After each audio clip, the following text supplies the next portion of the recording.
Buenos días. En la clase de hoy estudiaremos a las proteínas. Las proteínas son moléculas de gran tamaño constituidas por carbono, hidrógeno, nitrógeno y oxígeno. Algunas poseen además azufre y fósforo y en menor proporción hierro, cobre o magnesio.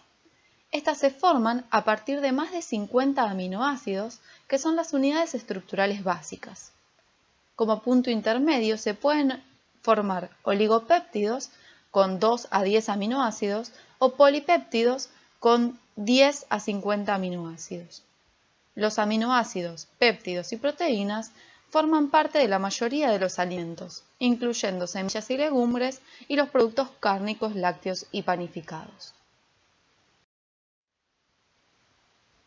Los aminoácidos se caracterizan por tener un grupo carboxílico y un grupo amino unidos al mismo carbono que se denomina carbono alfa. Este carbono alfa también está unido a un hidrógeno y a una cadena lateral que es diferente para cada uno de los aminoácidos. Hay 20 tipos de aminoácidos naturales con distintas cadenas laterales o cadenas R. Siempre que la cadena R sea diferente a los otros 3 grupos mencionados, el carbono alfa será quiral, dado que estará unido a 4 grupos químicamente distintos. Por lo tanto, los aminoácidos presentan isómeros ópticos D y L, siendo los L-aminoácidos los encontrados mayoritariamente en la naturaleza. Los L-aminoácidos se representan con el grupo amino hacia la izquierda del carbono alfa. Las propiedades físico-químicas, como la carga neta, la solubilidad, la reactividad química y el tipo de interacciones que presentan los distintos aminoácidos, depende de la naturaleza química de su cadena lateral R. Dependiendo además de las características de esta cadena lateral, los aminoácidos se clasifican en hidrofóbicos cuando presentan grupos no polares, que pueden ser alifáticos como la valina y la leucina, o aromáticos como el triptofano o la tirosina, y en hidrofílicos cuando presentan grupos R polares sin carga, como por ejemplo la treonina o la glutamina, o grupos con carga, que estos a su vez se dividen en ácidos como el ácido glutámico y el aspartico, o básicos como la lisina y la histidina. Además, hay algunos aminoácidos especiales como la cisteína y la metionina que contienen azufre, y la prolina que forma un heterociclo con el grupo amino del carbono alfa. Todos los aminoácidos, debido a la presencia de este grupo amino y carboxílico en el carbono alfa, presentan carga que depende del pH, presentando carga positiva cuando ambos se encuentran protonados, carga cero cuando el grupo amino se encuentra protonado y el carboxilo desprotonado, y carga negativa -1 cuando ambos grupos se encuentran desprotonados. El punto isoeléctrico se define como el pH en el cual el aminoácido presenta el mismo número de cargas positivas y negativas, por lo que su carga neta es 0. El valor del pI de cada aminoácido depende del pKa de sus grupos ionizables. Si solo hay 2 grupos ionizables, como en este caso, el pI se calcula como un promedio entre el pKa del grupo amino y el grupo carboxilo del carbono alfa. Entonces, cuando el pH sea menor al pI, el aminoácido se encontrará en forma protonada o catiónica. En el pI su carga neta será 0 y a pH mayor al pI adquirirá una carga negativa o aniónica. En el apunte de esta clase encontrarán un ejemplo cuando la cadena lateral del aminoácido presenta además un grupo ionizable. Para formar las cadenas polipeptídicas, los aminoácidos se unen entre sí formando enlaces peptídicos entre el grupo carboxílico del carbono alfa de un aminoácido y el grupo amino del carbono alfa del otro aminoácido, reacción en la que se forma un enlace amida, el enlace peptídico, y se libera una molécula de agua. Los grupos carboxílico y amino que no están involucrados en la formación del enlace pueden reaccionar con otro aminoácido formando cadenas más largas. Cada vez que se añade un aminoácido a la cadena, se elimina una nueva molécula de agua. El enlace amida presenta resonancia que impide la protonación del nitrógeno, por lo que este enlace no presenta modificación de su carga en función del pH, es decir, que no es ionizable. Además, el carácter parcial de doble enlace dado por esta resonancia limita la rotación del enlace carbono-nitrógeno y como consecuencia, cada segmento de 6 átomos del esqueleto polipeptídico se encuentra en el mismo plano. Cada plano contiene a un carbono alfa, el carbono carbonílico y el nitrógeno del enlace amida y al siguiente carbono alfa, como se observa en este tetrapéptido. La porción de cada aminoácido que permanece en la cadena se denomina residuo de aminoácido. En estos casos observamos residuos de ácido glutámico, glicina, alanina y lisina. El grupo amino del carbono alfa que no ha reaccionado se denomina amino terminal o N-terminal y el carboxílico sin reaccionar en el otro extremo se denomina carboxilo terminal o C-terminal. La secuencia de un polipéptido o proteína siempre se escribe desde N a C terminal. La estructura que adoptan las proteínas en el espacio depende de la secuencia de aminoácidos, es decir, los tipos que presenta y el orden en el que se unen, y de las condiciones externas, como el pH, la concentración de sales, las temperaturas, entre otros.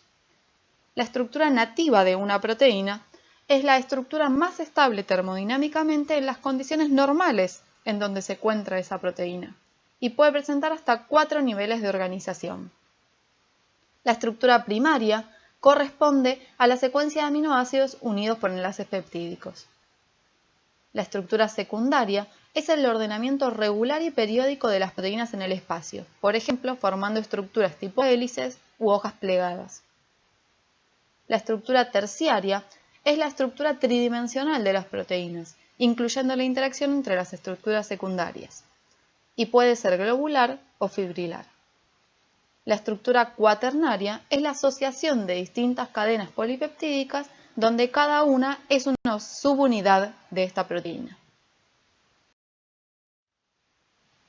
La estructura primaria se puede presentar como la lista de aminoácidos en el orden en el que se unen, utilizando los nombres o las abreviaturas de los aminoácidos, o se puede representar su estructura con todas las cadenas laterales R hacia un mismo lado. La estructura secundaria es el ordenamiento regular y periódico de ciertas zonas de la proteína en el espacio, a lo largo de su eje, siendo las más comunes las alfa-hélices y las láminas beta plegadas. Las alfa-hélices se producen por la interacción a través de puente de hidrógeno de los carbonilos y los aminos de los enlaces peptídicos cada 3 o 4 aminoácidos. Esto genera que cada vuelta completa de hélice conste de 3,6 aminoácidos y que las cadenas laterales R queden orientadas perpendicularmente hacia el exterior de este eje central. Por otro lado, las estructuras secundarias tipo beta plegada se producen también por la interacción a través de puente de hidrógeno entre los grupos carbonilo y amino del enlace amida, pero en distintas zonas de la cadena polipeptídica, no con aminoácidos cercanos. En esta conformación, la cadena adopta una conformación zigzag extendida, de tal manera que pueden existir varias zonas alineadas formando láminas que interaccionan transversalmente por puentes de hidrógeno, y las cadenas laterales se ubican por encima o por debajo de ese plano de interacción.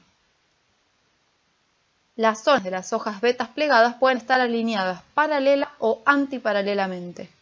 Son paralelas cuando se desarrollan en la misma dirección, del N al C terminal, todas las cadenas que están alineadas, mientras que son antiparalelas cuando se extienden en direcciones opuestas.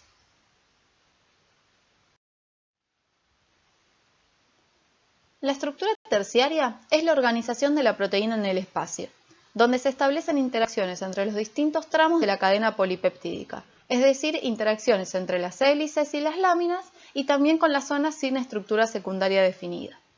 Dentro de los tipos más comunes de estructura terciaria se encuentran las proteínas globulares, que presentan una estructura plegada sobre sí misma y compacta, como las albúminas, y las proteínas fibrilares, que presentan una estructura lineal y alargada, como el colágeno. La estructura cuaternaria, a diferencia de las anteriores, no necesariamente existe en todas las proteínas y solo se establece cuando hay más de una cadena polipeptídica y cada una forma una subunidad de la proteína. Por ejemplo, en la hemoglobina, que es el pigmento de la sangre, está formado por 4 subunidades de globina. La miosina, que es una de las proteínas contráctiles del músculo, presenta una cabeza globular y una cola fibrilar. O la F-actina, que es una estructura tipo fibrilar formada por la polimerización de proteínas globulares G-actina. También se incluye en este grupo, o sea, las proteínas que poseen estructura cuaternaria, a aquellas que presentan una o más cadenas polipeptídicas y algún grupo prostético externo. Por ejemplo, el grupo hemo de la mioglobina. Tanto la mioglobina como la hemoglobina presentan estructura cuaternaria.